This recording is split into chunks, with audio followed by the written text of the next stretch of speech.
Welcome to the Wealth Without Wall Street podcast, your guide to understanding how to get out of the Wall Street rat race and start your own mailbox money lifestyle. Now, don't let these handsome Southern draws fool you. These financial minds are teaching our country to enhance savings, increase cash flow, and create passive income, all without the help of Wall Street. Are you ready to break through? Now here are your hosts, Russ Morgan and Joey Murray. Welcome in. This is the Wealth Without Wall Street podcast, episode 41. Can you believe, Russ, this is already episode 41? 41? The podcast is as old as I am, man. I know that's not right. You look way older than the podcast. Well, it's so funny. Actually, this episode, we're going to be bringing on somebody who's been listening to our podcast, who through listening has gone and done some of the research on infinite banking, has set up appointments with us, and is now in the process of getting their own program started so they can start using cash value as a resource to help them grow their real estate business. And he is 41. And my daughters met him the other day, and they were like, "Dad, did you know he's 41?" I was like, "Yeah, I knew it." And they're like, "He looks so much younger than you do."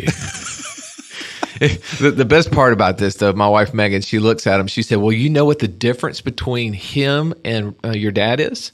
Because he's single, has never been married." And they're like, "No." And she was like, she pointed at them. It's like, "You two guys." You and your siblings are why he has the gray hair. That's why he looks so much older. That is a game changer. Now, so a little bit more about Mark, though. He is also a pilot, right? Yeah, I think that's so intriguing, right? A lot of people that are pilots that have clients. So what more about that for people to know?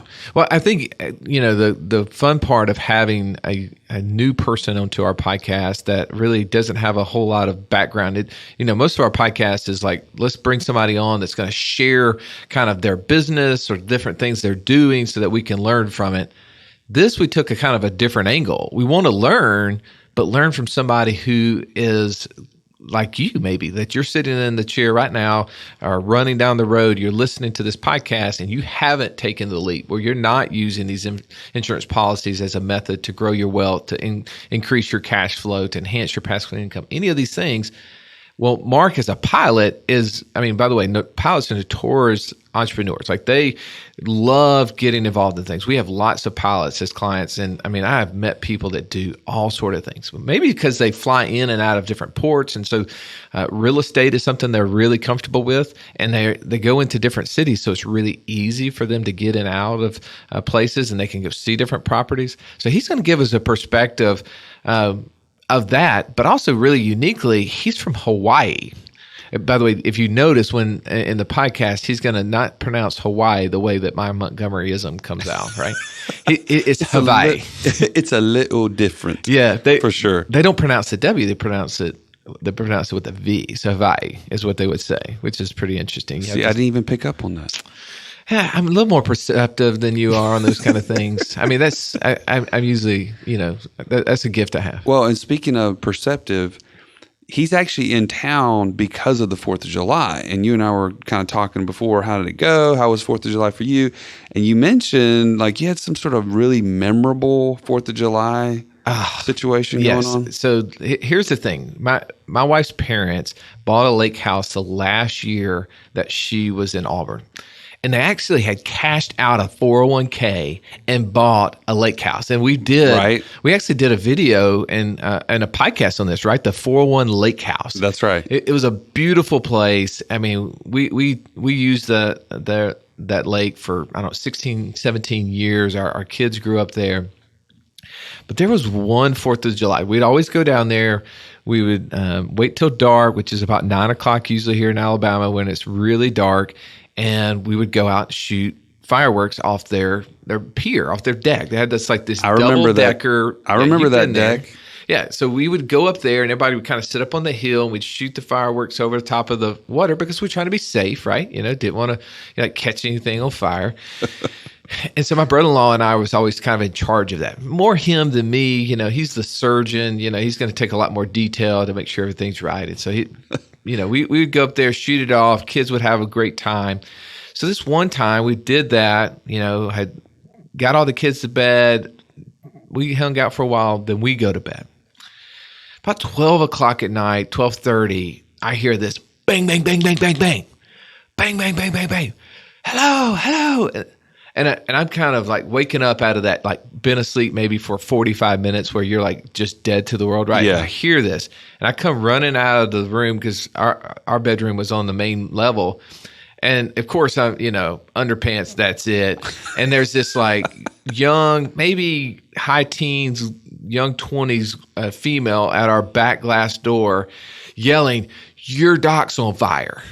Oh, no. And I'm like, what? And so like I'm trying to like, bring myself together, like get on some shorts, like try to wake up other people. I go get a fire extinguisher.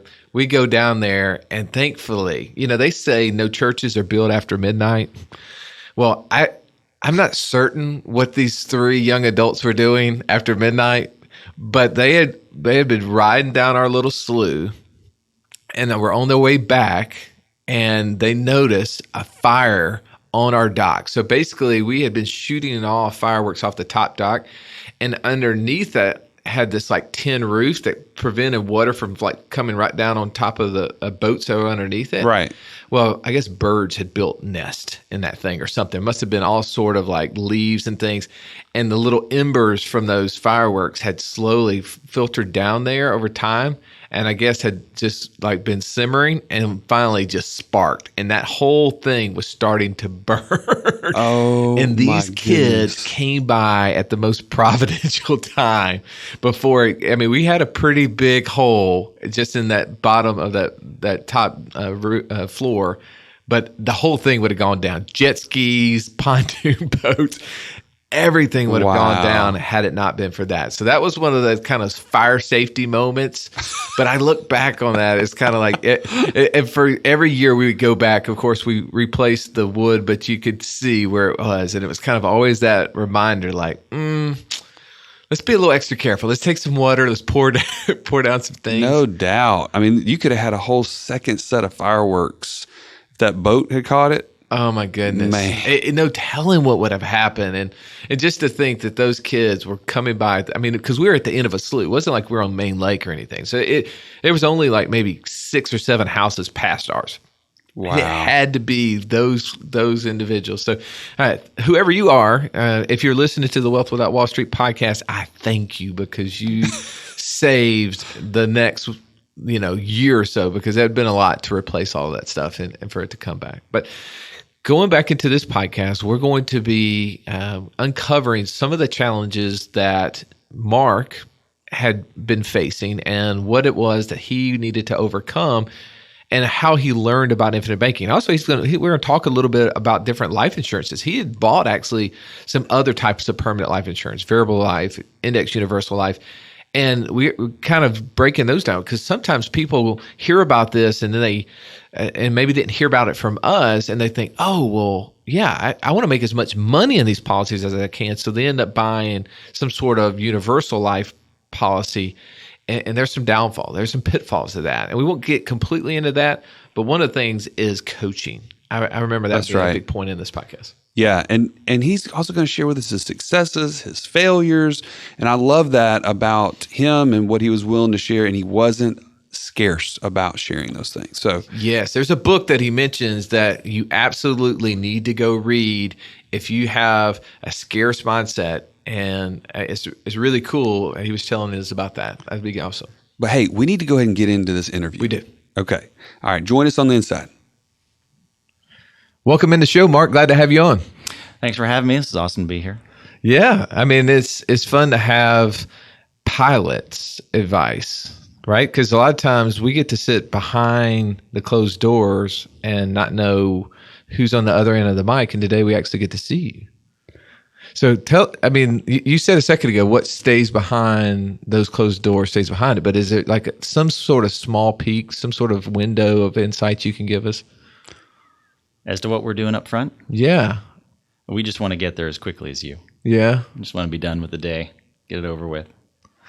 Now, your journeys across the world, because you've lived in lots of different places, have led you into looking for different types of investments. And that was kind of an appeal as we've been talking over the last month or two, that I thought it would be wonderful for our audience who has very similar insights as yours, that they're looking for alternatives, they're looking for ways to grow wealth outside of Wall Street. You kind of have an interesting backstory, things that you've been doing. Share a little bit, if you would, of kind of where you've been and what you're trying to accomplish financially. Yeah, I guess it all started in 2002 when I moved home, and my dad was able to, well, he already read some of the Rich Dad, Poor Dad stuff, and he thought it was a good, book. And as part of my package of being allowed to live at home for a year when I moved back to Hawaii was, here, read this book. And that just lit the fuse, because I've never really wanted to work that hard. And this is a way to accomplish that without having to, break my back and do it. So that really kind of lit me off there. And ever since then, I've always enjoyed and appreciated real estate.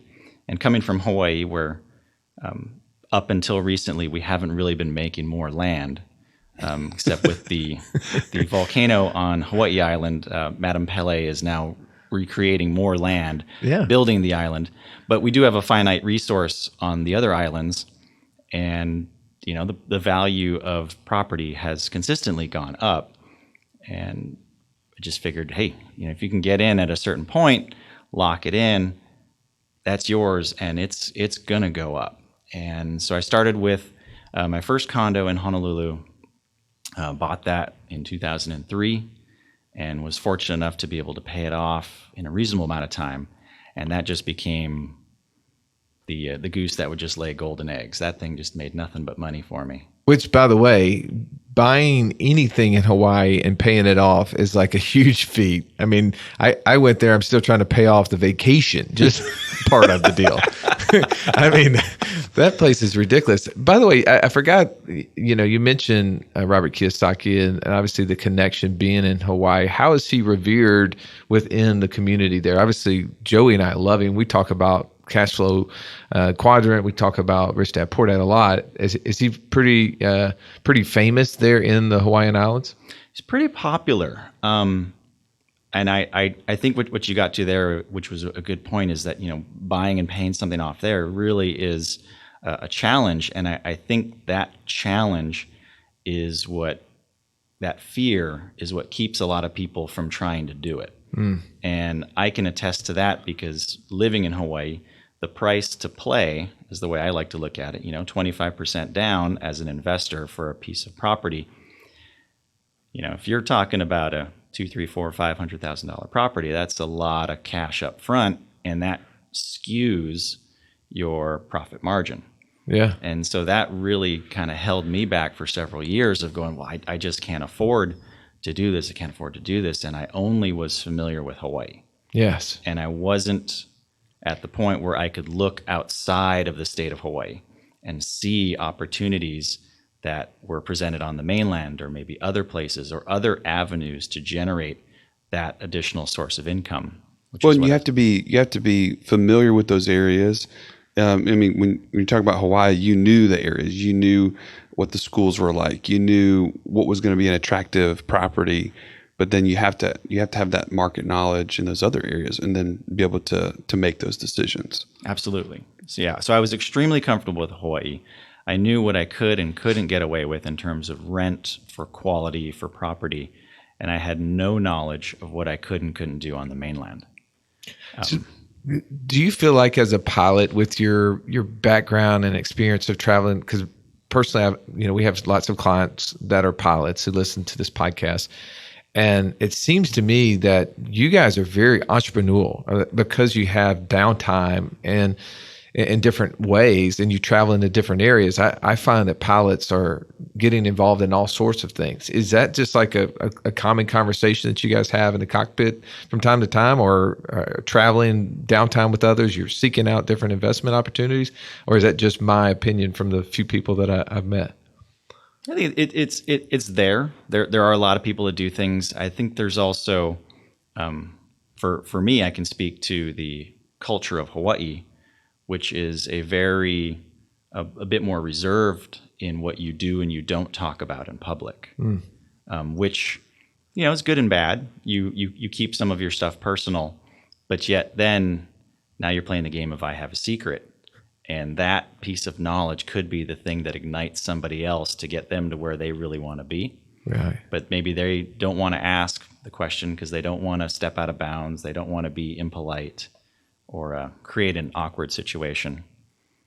Yeah, that's a great book that you're referring to, The Secret, the concept of, are we going to be abundant with our thought process, or are we going to have this scarcity mindset that I can't share these ideas? And Joey and I have talked about abundance and scarcity numerous times on the podcast, not to mention teaching our kids on talking about money is not faux pas. Because I believe that is a huge setback for a lot of us, is that we were taught that as kids, that don't talk about money. I mean, it was easy for me because we didn't have money. It was nothing to talk about. It's a short conversation, right? I mean, you've heard enough dinner table conversations to know I grew up a redneck, and money was something that you admired, but you didn't know what it looked like. So I didn't know if it was green in reality or not. Well, Mark, tell us a little bit more about, are there anything outside of real estate that you've done on this journey, trying to grow financial independence? I did one, which, so. We'll take the good, the bad, and the ugly on so the show, I promise. Let's go ahead and get the bad out of the way, because I think that it is refreshing to know that other people do make mistakes.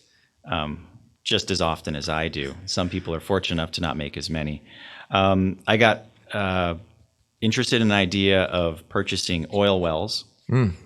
So I got into a group that you could, deposit your money in, and you had a share of that oil rig and whatnot. And seemed like a great idea at the time. And then the price of gas, barrel of oil, went from $100+. Now we're down to, still hovering in the 60s. We're coming back up to 70. So that was an investment that did not pan out for me, that did not give me the return that we had anticipated getting. So that's kind of just been a write-off. Do you still own interest in that? I do own the interest, but it's nil. Yeah. And when I spoke to the individuals that were a part of that, and they said, well, you can pretty much expect that you're never going to get that back. So thankfully it was a small investment, but every investment counts, and it's a learning experience of, do your research, but you really have to, in my personal opinion, you can't put the money out there that you don't have some ability to say, okay, I can afford to lose this. I can afford to take this because I've done the research and I believe that the risk is acceptable. Right. That's what we talk about. There's a major difference between savings and investing. Mm-hmm. And investing has to fall into that bucket you just mentioned. I'm okay to lose this, but I do hope it goes up. Oh, absolutely. I do hope it comes back to me with friends. Well, at the end of the day, you have to, you're either trusting the people that you're investing in, or you're trusting in your knowledge of whatever you're investing in. And we've all made investments into things that we hoped would go up, but really had little influence into whether or not they could. And I mean, oil and gas is a very popular idea. That's something that's very intriguing. I mean, you see the people out there, you're like, oh yeah, I could see my name on a football stadium one day, right? That could be me. You watch the biographies of the different people out there, the Jerry Joneses of the world, and how they made their fortunes. That's easily attractive. Outside of oil and gas, real estate, you've also got involved in life insurance. That was one of the things where kind of our discussion started, is that you had put money into variable life insurance, which is something I'm very familiar with. I used to own myself. And we talk about on this show the differences between whole life insurance and these others. Give me some experience in that, how you got involved into that, and what maybe you thought it was going to do, and is it playing out the way you thought? So the very first one I got was a life insurance return policy, and it was marketed and pitched to me in the form of, I was working overseas. So I did not have access to a traditional 401k. And so at the time, my knowledge was that, well, I need to put something away, otherwise I'll just spend it. So this was developed as a way to put money in, grow tax-free. And if the market keeps going up, you keep making more. But the part of the market coming crashing down again and me losing what was in there was kind of glossed over. But ultimately, it was my responsibility to do the homework and to recognize that on my own. I can't expect someone else to tell me everything that might go bad with a product. So that one really was pitched more as a downrange retirement vehicle. Moved home in 2011, got excited about some other things, and the idea of using an insurance policy as a vehicle to create your own banking system was pitched. And started doing some homework on that. And the group that I went with for that was using a equity indexed universal life policy. Right. So they were pegging it to an index, saying that, well, you're going to get a minimum amount of growth, but you may get this as a maximum amount, but you'll never go above this, and supposedly you will never go below. And the concept was that you can use this, you can go invest in real estate, you can invest in oil and gas or whatever sort of things float your boat, and you have the benefit of this index moving up and down. How many times have you taken loans against that policy to do any of those things? A whopping 0. That's a challenge whenever you're investing in real estate. Yeah. To not use it, right? And so what was hindering me was my thought process of how money should and shouldn't be used. I was stuck in the traditional rut of, okay, I've got to save up 25%. And then I've got to go find a property, get the property, put the 25% down, do the mortgage, go through all these steps along the way. And I knew that the policies were there. I knew that they had cash value. I knew that I could tap into it. But something just wasn't clicking in my head of, wait a minute, I can actually use this and virtually, in banking terms, instantaneously get access to that money with no credit check, no bank statements, no tax returns, none of that paperwork process, because it's already guaranteed due to my policy. Well, and by the way, Mark, what you're saying is something Joey and I hear on a weekly basis. Hey, I bought this contract. They may have even bought a whole life policy. I bought it on the premise somebody told me that I could use it. I could do real estate with it. I could invest in my business with it. I could send my kids to college with it. And they've never done any of those things with it. Unlike you, a lot of those policies, unfortunately, were not purchased where they actually were growing much cash. A lot of it was just feeding the death benefit. Yours at least had set up to where your cash was growing. But what we find is that without coaching along the way, there just isn't a whole lot of experience or education that goes along with it, helps you move that. So for everybody's listening right now, how did you get interested in becoming your own banker from our part? Like where did that trigger happen? Like how did you see the light to what we're talking about and really push you toward finding out more on it? So I'll just make a disclaimer for everyone that's listening. I'm not being paid or compensated in any way. And I know this is going to put a smile on both of your faces, but it really was your podcast. I just started devouring that like there was no tomorrow. I started listening to it, and that really kind of re-triggered that thing inside me. I had gone through a bad year last year in terms of some properties that did not perform. The management companies basically took all the money, let the properties go derelict. So I ate last year's profit on 2 properties and just had to give that back to Uncle Sam and write that off as a loss. But in listening to those podcasts and hearing the concepts, the philosophies, and just having it reinforced, really kind of hit a tone with me. And then I got the Infinite Banking book from Nelson Nash, and I thought it would be a harder read. I thought it would be a bigger book. I thought it would be textbook-ish, but it's really very user friendly. What's one thing in that book that you read was maybe a light bulb moment? It was there's the one where he talks about the two people who rent a car. Oh, excuse me, buy a car. Yeah, the two sisters. Yeah. And the one who uses the policy and the one who pays cash, and how much farther ahead the policy sister is versus the cash sister. They both achieve the same result in terms of cars and satisfying that need. But the ability to have access to all that cash later on, and that's really something that I wish I would have recognized earlier, and we just recognized the other day when we were talking in the car, is that I was afraid of paying the interest for the loan I would take for my life insurance policy. Yeah. Because I thought, well, we'll just use a number. There's 5% that's just evaporating into thin air. Right. And it wasn't until a couple days ago and then yesterday you confirmed it that, well, that if I have $100,000 in a policy, we'll just make it an easy number, 5%, that's $5,000 in a year. I have first right of refusal to my money.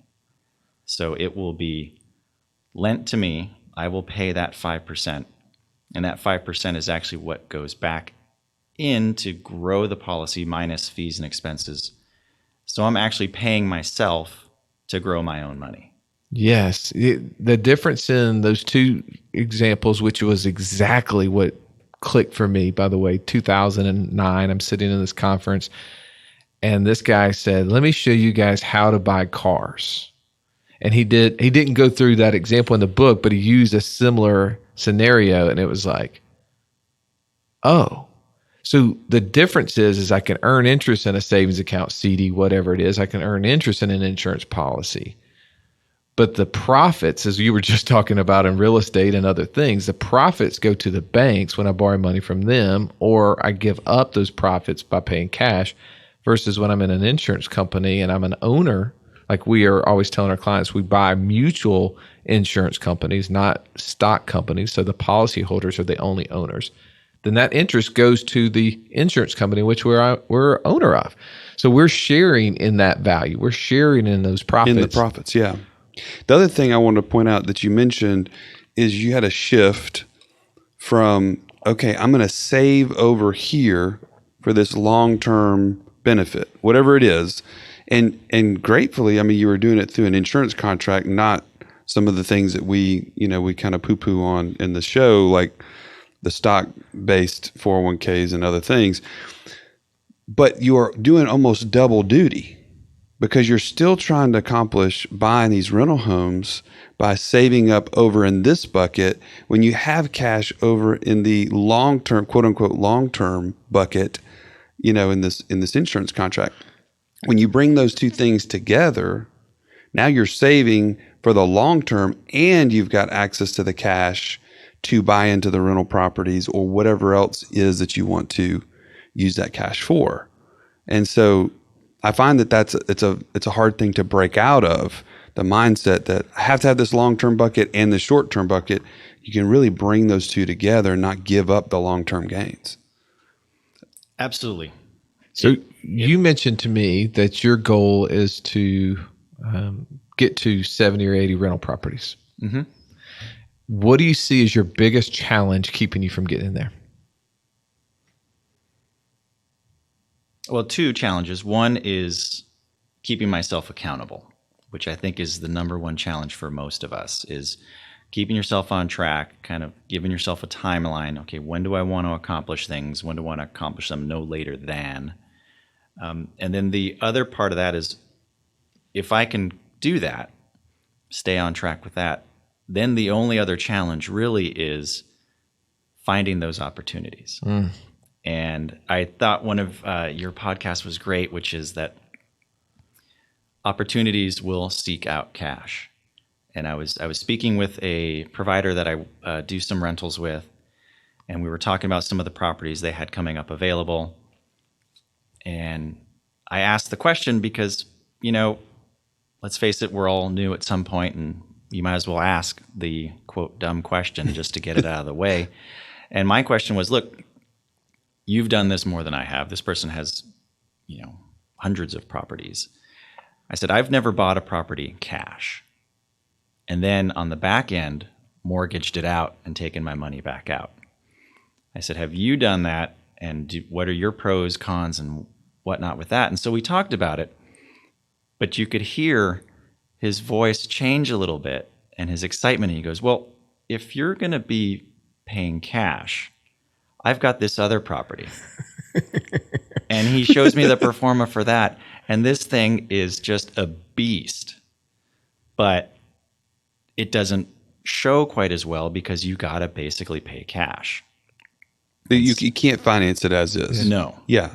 And that opportunity didn't exist to you because he didn't think you had the cash because you hadn't bought deals with cash. It's so true. I mean, we've talked about that on this podcast. In real estate, really, it's having opportunity to deals and having opportunity to cash. That's really what makes somebody successful, right? Well, you're been knee deep into whole life insurance and how do we use it as a tool, right? So this is something you've been researching for several months now. In your experience, because you haven't done it yet, but you're still on the front end of this. What is your take on how what you're getting ready to potentially move into? How is that going to help you accomplish that goal of getting 70 to 80 properties? Velocity of money. Once you, everything that I've read, and I haven't quite gotten to the true velocity portion of it, but I have a friend who, let's see, when 3 years ago, when I started picking up Memphis properties, she was already getting into portfolios. So she was doing double-digit properties. She had ran out of her 10 initial properties that you could use finance regularly. She had to go to portfolios. And you could see the velocity of money starting to happen with her, where in the beginning, you've got one rental. All right, if that rental goes empty, you have 100% vacancy. Yeah. Not good odds. No. But you get two, one goes empty, all right? So the other property can kind of help float the first one until you get back on your feet. You get to three, all right, that first one going empty really doesn't seem like that big of a problem because the other two are now covering. And the more you get, losing one rental going vacant doesn't seem like that. Okay, fine, whatever, I'm going to make a little bit less, but I'm still making. And so that money, the more properties or the more vehicles you have that are bringing in that passive income, which we talked about this, there's nothing truly passive about passive income. You do have to do your homework and stay on top of the vehicle that is bringing that revenue in for you. Stay on it so that you can stay focused and keep them accountable. But the more income you have coming in, it just starts feeding itself, and you've got to find things to do with that. And that extra income, well, what can I do with this? I can start growing it into something else, and boom, I'm into another one, and now it just keeps growing and growing. Well, that's a great point that you're making. Velocity is the way that banks make money, right? They don't lend dollars out and then just store them as those dollars come back, right? It's constantly figuring out ways to do it. And as you said, if your goal is real estate, then the more properties you have is one's going to reduce your risk in the fact that you're going to have less out there, as long as all the deals you're getting into are solid, right? Profitable. You can't just go buy lots of deals and say, just because I have lots of deals, I have lots of properties. But opportunities do find cash. Do you see in your scope right now, do you find that real estate is a little overcooked, or are you still finding ways to buy property? Well, I'm just getting back into buying property. Like I said, took a little hiatus there for a bit, had to regroup. I had to recalibrate my risk tolerance. And I think that's a big one for everyone is what is your risk tolerance? And I think the way that you can move past that, at least the way that I challenge myself to move past it, is through education. If you can educate yourself, now the risk doesn't seem that bad. It's manageable, it's understandable. I'm sure some people would think that flying is risky. Well, it's something that's a little bit unknown, but I do it all the time. I'm very comfortable with it. I'm knowledgeable about it. And so flying doesn't seem like a risk to me. For me, the reward of getting there in a couple hours is a lot better than having to drive or row a boat from Hawaii to the West Coast. Might take a little bit longer. So that risk reward there is there for me. And that's where I see rental properties for me personally is I feel comfortable with rental properties. I have a decent understanding of how the risk and the reward can go, the things that can break, the things that can, challenge you in that respect. And I'm okay with that as long as I can make the numbers fit on my spreadsheet and everything looks the way that I am agreed to taking it. So let's, as we start kind of landing the plane, if you will. Oh, that's perfect. There's people that are listening to this podcast right now who are kind of sitting on the fence of this whole becoming your own banker. They've been listening for a while and maybe even reading some of the books. What are some of the things that you would encourage them to do to help them kind of make a decision one way or another? What, just from your perspective, because you're still fresh to it. So this is, I think, the best perspective we could give somebody. Well, if for anything that's new, I would probably recommend start small. Yeah. Don't, if you've got $50,000, $100,000, however much you have in there, I probably wouldn't take it right up to the limit and go and throw it out there on the table and, hope that the roulette wheel hits black for me and I get to double my money. Take your baby steps, take measured and acceptable risk, things that you can understand and justify. If you start small, then you can build up that comfort level. And then now, as time goes on, now you're ready to move into the bigger programs, the bigger projects, the bigger expenditures for potentially bigger reward. In relationship to learning about infinite banking, what would be some things you would tell them to do? Read the book. Becoming your own banker? Becoming your own banker. Okay. Yeah, we've actually put that in the show notes a number of times. We'll put it in for this episode as well.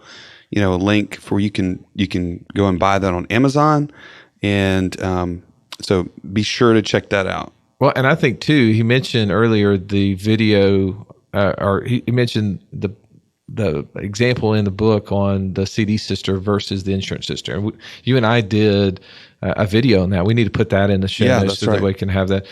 By the way, I did one a long time ago, and it was not pretty. I saw it. But we have a new updated one. So just as we wrap this up, just from your perspective, though, as you do you feel invigorated that this concept and process is going to help you get toward that 70 to 80 rental property mark? Absolutely. It's that high, that new thing. It's like starting something new, and like the book says, the infinite banking, the possibilities are infinite of how you want to use this money, how you choose to use this money, and how you figure out how to use this money. And I would encourage everyone, again, to avoid playing the game of I have a secret. If you've found a great way to do something and you bump into people who are engaged and willing and open to talk about that topic, because money is still a bit of a challenge for some people to get into talking about, but not that you're telling them how to use their money, but sharing what you've done. And that's where I'm at, is I need to get to the point where I am comfortable and confident in what I've done, that then I can truly share it and say, this is what has worked for me. Yeah. And now it's up to you to decide what you want to do. Well, Mark, thank you for coming on and not keeping this a secret, but being willing to share, be open. This is your first podcast, right? This is my very first, my debut performance. There you go. All right. Well, as we sign off, we want to have the captain's best PA as a sign off. Give us your best PA. Well, that's kind of pressure right there. Yeah, let's hear it. Well, ladies and gentlemen, once again, from the flight deck, I want to thank you for choosing to fly with us today. Hope you've enjoyed the ride. We look forward to seeing you again on a future flight. There you have it. Fly high. This has been the Wealth Without Wall Street podcast. Don't forget to subscribe to the show to break free of the Wall Street mindset and begin building wealth on your own terms in places you understand, so that your wealth will never run dry. See you next episode.